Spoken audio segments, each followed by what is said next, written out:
বৌমা একটু চা করো তো।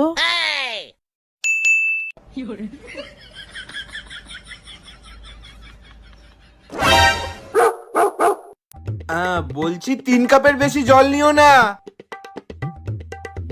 1 কাপ দুধ দিও কিন্তু, আর 1 চামচ চা পাতা, বেশি লিকার যেন না হয়।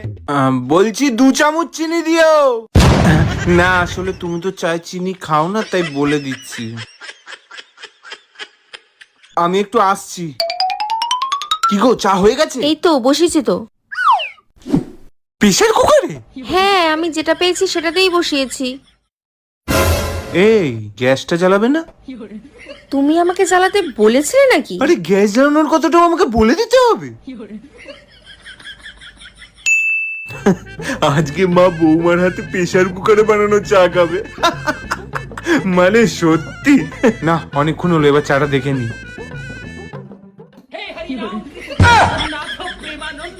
কি হলো, হয়নি?